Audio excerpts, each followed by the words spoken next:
दोस्तों अज जिस ग्रां की संस्कृति अस तुहाडे कन्नै साझा कर रहे हैं उस ग्रां का नाम पटियाड़ी। पर ग्रां का नाम पटियाड़ी पर कला संस्कृति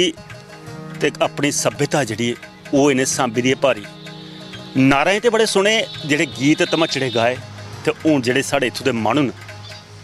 वो भी तो शैल हारमोनीयम लिए बैठे दे। साढ़े विच एक बड़े अच्छे प्रसिद्ध अस दिखा करने पे कलाकार न जिहड़े रेडियो पर दूरदर्शन पर गाते रहे। ये कोई होर नहीं साढ़े रमेश चंद्र होर अज ये म्यूजिक टीचर के दौर पर कार्यरत न साढ़े आर्मी स्कूल डगरोटा दे विच। पर इस ग्रां दे विच अपने ग्रां के जिहड़े गभरू न उन्हें भी शिक्षा दिया करते हैं। रमेश जी पहले तो थोड़ा मता स्वागत है साढ़े इस कार्यक्रम दे विच। कदे आओ साढ़े ग्रां ते अस इ'यां बथेरे जंदे रहे नारें कोला बथेरे गीत सुने पर मानू बड़े घट्ट लभदे जिहड़े गीत गांदे न। अज क्या आखना चाहते हो भाई ये जिहड़े लुप्त होआ दी साडी कला है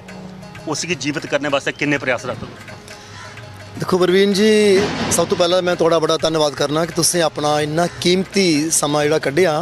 और साढ़े इस ग्रां च आए ਉਹਦੇ समय तुहाडी पूरी टीम का मता धन्यवाद करना। फिर रही गल कि इस विरासत की या डोगरा कल्चर की या डोगरी मातृ भाषा की जिस मां भोली भाषा आखने इसका प्रचार और प्रसार जिहड़ा है वो करने विच अज दी युवा पीढ़ी का तो हत्थ है। लेकिन जिहड़े साड़ी उम्र के लोग ने या साढ़े कोल जिहड़े बजुर्ग लोग ने उन्हें चाहिए कि वो बच्चे की थोड़े पुरानियां गल्लां सुनान, पुराने गीतें राहें दस्सन उन्हें कि साड़ी भाषा सच्चें कितनी मिठी है, कितनी शैल है और कितनी सोहनी लगती है बोलने च सुनने च, है ना। आखदे ना मिठड़ी है डोगरे की बोली ते खंड मिठे लोग डोगरे। तो मिगी लगा था सारे मिली जुली असें अपनी भाषा का जो प्रचार और प्रसार जो जरूर करना चाहिए। बिल्कुल अज साढ़े बच्चे जिहड़े न वो प्यूंद करा दे साड़ी भाषा की। अज जिहड़े नवें अस दिक्खा करने शहरीकरण आने दे विच जिसलै शहर पुजदे न ते दो चार शब्द पंजाबी दे जोड़दे न विच जां फिर अंग्रेजी जां हिंदी पर खुआंदे अपने आप की डोगरा। क्या आखना चाहते भी खास करिए इन्नी मिठी भाषा उससे उन्हें शब्दों की कैली भुलना कैली प्यूंद करनी अपनी भाषा। ठीक है पंजाबियों की अपनी पहचान है, साढ़े हिंदी पूरे राष्ट्र की भाषा वो अपनी पहचान पर प्रादेशिक भाषा जी साड़ी है वह अपना थान। बिल्कुल तुसें बिल्कुल सही गल आखी है। और मैं फिर ये गल आखूँ कि अगर बच्चे ऐसा करा दे ना उहदे पिछे कुतै ना कुतै अस लोग जिम्मेवार हाँ, क्योंकि अस लोग बच्चे की बचपन को अपनी भाषा को दूर रखने की कोशिश करने कोशिश नहीं करते मतलब वही याद बच्चे तो बच्चे न लेकिन उस साढ़ा का फर्ज बनता है अस उन्हें प्रॉपरली गाइड करचे उन्हें समझाचे पुत्र अपनी भाषा कन्नै जुड़ना, डोगरी भाषा की बोलो, सारें की कन्नै गल डोगरी च करने की कोशिश करो। हाँ हिंदी बोलो, अंग्रेजी बोलो, सारियां भाषा चंगियां ने, कोई माड़ी नहीं है, लेकिन अपनी माँ बोली जी है इसी नहीं छोड़ना। इसी जिला मौका मिला है बाहर भी जाओ शहरे भी जाओ उत्थे भी डोगरी गलबात करो ताकि उन्हें पता लगे कि बच्चे जिहड़े ने सच्चे को डोगरी संस्कृति के अगे लेना चाहते हैं या डोगरी भाषा कन्नै जुड़े दे ने, इनके घर च भी डोगरी जी बोली जाती होनी है। हुण रमेश जी मौका अज बड़ा सोहना अज ग्रां पटियाड़ी दे विच ते समा बजे दा मिगी लगा करदा कि साढ़े दर्शक जिहड़े न वो भी इंतजार करा रहे हैं कोई सोहना जिहा गीत एक साढ़े दर्शक ने। बिल्कुल मैं तुसें जियां आख्या तो अज का मौका जोड़ा है इसी असें खाली नहीं जान देना चाहिए। और मैं थोड़ा बहुत प्रभु की कृपा कन्नै गाई लैना तो एक गीत मैं तुसें सारें अज मैं जो सुनान लगा वो अजकल तुसें पता खेतरें च कनकां जड़ियां पक्की आई दियां न बसोए दा महीना बसोए दा महीना कनक का महीना तो साढ़े एक बड़े अच्छे राइटर ने डॉक्टर अनिल जी उन्हें लिखे इस गीत की तो मैं वो दो चार लाइनां थोड़े सामने पेश कर लगा। ये गीत और मेरे कन्नै साथी भी हैं चंचल जी और मुकेश जी और बाकी मेरे साथी टोल कीप्स वाला बच्चा है रनिंग बड़ा शैल टोल की भी ज़्यादा सिखा दा बच्चा और सारे मिलिए तुसें ये निक्का जिहा बड़ा प्यारा जिहा डोगरी गीत सुनाने की कोशिश करने आओ समझाए।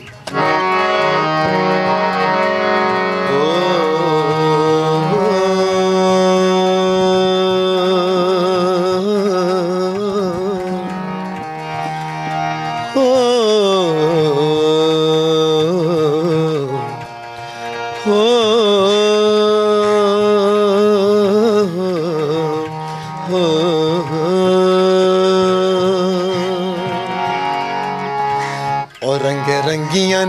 ਉਹ ਰੰਗ ਰੰਗੀਆਂ ਨੇ ਆਸੇ ਬੇਸ਼ੁਮਾਰ ਤੀਲਾਂ ਕਨ ਕਹਿਦੀਆਂ ਰੰਗ ਰੰਗੀਆਂ ਨੇ ਉਹ ਰੰਗ ਰੰਗੀਆਂ ਨੇ ਆਸੇ ਬੇਸ਼ੁਮਾਰ ਤੀਲਾਂ ਕਨ ਕਹਿਦੀਆਂ ਰੰਗੀ ਸੁੱਕਨੇਗੀ ਉਹ ਰੰਗੀ ਸੁੱਕਨੇਗੀ ਰੱਖੀਆਂ ਪਸਾਰ ਤੀਲਾਂ ਕਨ ਕਹਿਦੀਆਂ ਰੰਗੀ ਸੁੱਕਨੇਗੀ ਉਹ ਰੰਗੀ ਸੁੱਕਨੇਗੀ ਰੱਖੀਆਂ ਪਸਾਰ ਤੀਲਾਂ ਕਨ ਕਹਿਦੀਆਂ ਰੰਗ ਰੰਗੀਆਂ ਨੇ ਉਹ ਰੰਗ ਰੰਗੀਆਂ ਨੇ ਆਸੇ ਬੇਸ਼ੁਮਾਰ ਤੀਲਾਂ ਕਨ ਕਹਿਦੀਆਂ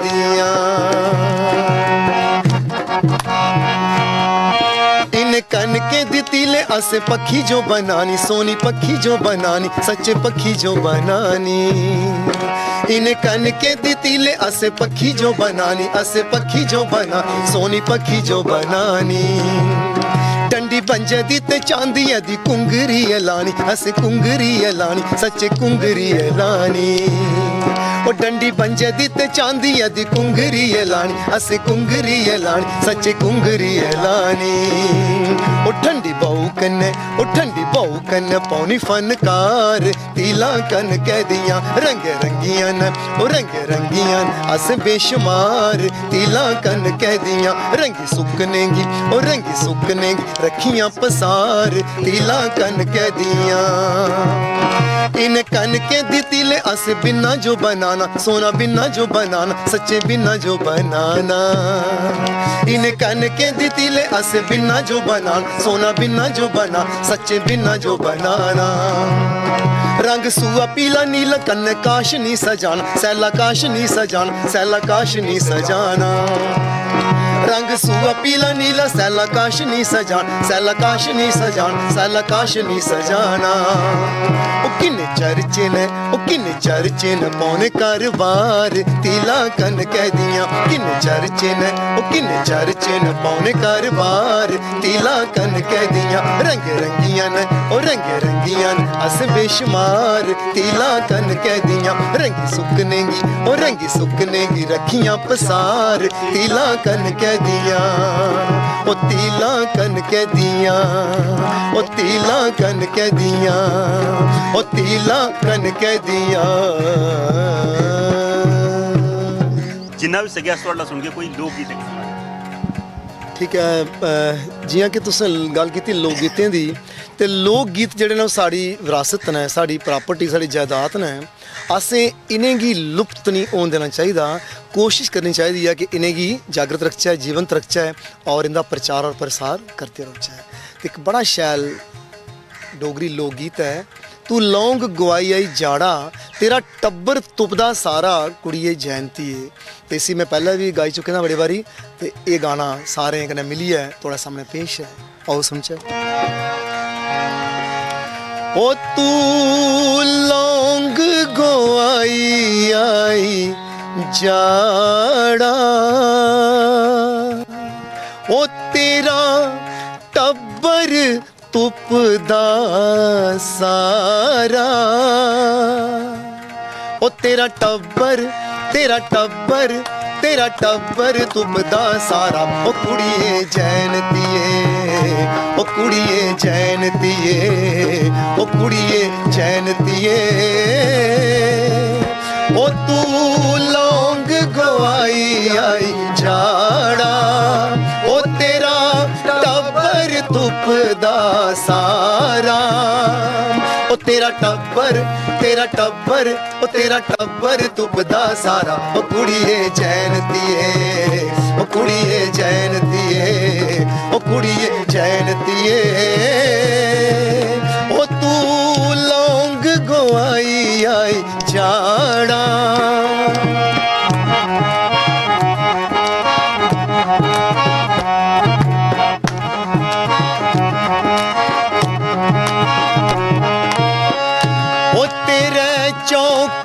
लिशके थाली ओ तेरे चौके लिशके थाली ओ कर चौके दी रखवाली ओ कर चौके दी रखवाली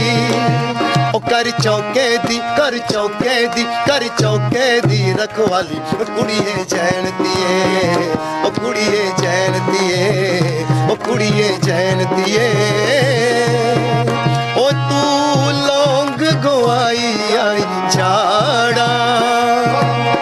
लौंग गवाई आई झाड़ा ओ तेरा टब्बर तुपदा सारा ओ तेरा टब्बर तुपदा सारा ओ कुड़िए जैनतीए ओ कुड़िए जैनतीए ओ कुड़िए जैनतीए ओ तू लौंग गवाई आई झाड़ा तू लौंग गवाई है झाड़ा कुड़िए जैनतीए जिसी तुपदा टब्बर सारा कुड़िए जैनतीए। बड़ा सोहना ये लोक गीत दोस्तों। समा ऐसा है कि समय इत्थे मजबूर ने था मेरा तो मन करा था भाई कुछ होर भी सुनचे। एक निक्का जिहा स्थाई अंतरा कोई होर होई ते मेरे ख्याल च अज साढ़े दर्शक जिहड़े न उनका मन जिहड़ा गदगद होई जा।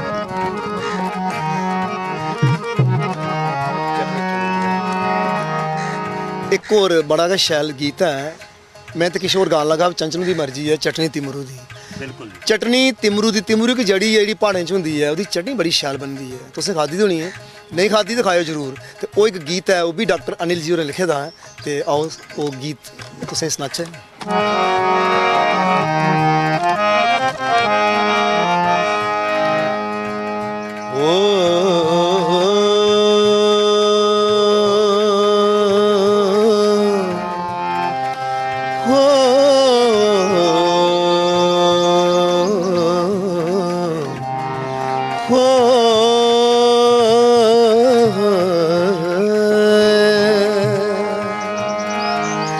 अस कुट्टी तेज तरार चटनी तिमरू दी अस कुट्टी तेज तरार चटनी तिमरू दी ओए नार दाना कन तनिया पाया ओए नार दाना कन तनिया पाया ओए मरचा पाइया चार चटनी तिमरू दी ओए मरचा पाइया चार चटनी तिमरू दी अस कुट्टी तेज तरार चटनी तिमरू दी ओ चटनी तिमरू दी ओ चटनी तिमरू दी पाई तिमरू दी पाई तिमरू दी पाई तिमरू दी ससु ते नानू जिले चटनी चखी ससु ते नानू जिले चटनी चखी पाई एक कर लाई दुई उठी करी नसी ओए एक कर लाई दुई उठी करी नसी सच सुई कुट फिरी नुआर चटनी तिमरू दी सच सुई कुट फिरी नुआर चटनी तिमरू दी ओए नार दाना कन तनिया पाया नार दाना कन तनिया ओए मरचा पाइया चार चटनी तिमरू दी ओए मरचा पाइया चार चटनी तिमरू दी ओए कहता गी जेले असे चटनी खलाई कहता गी जेले असे चटनी खलाई पाई पहले ओदे बिच असे मिश्री मलाई ओए पहले ओदे बिच असे मिश्री मलाई ओ साढ़े कहता गी लग्या स्वाद चटनी तिमरू दी साढ़े कहता गी लग्या स्वाद चटनी तिमरू दी ओए नार दाना कन तनिया पाया नार दाना कन तनिया पाया मरचा पाइया चार चटनी तिमरू दी ओए मरचा पाइया चार चटनी तिमरू दी ओ चटनी तिमरू दी ओ चटनी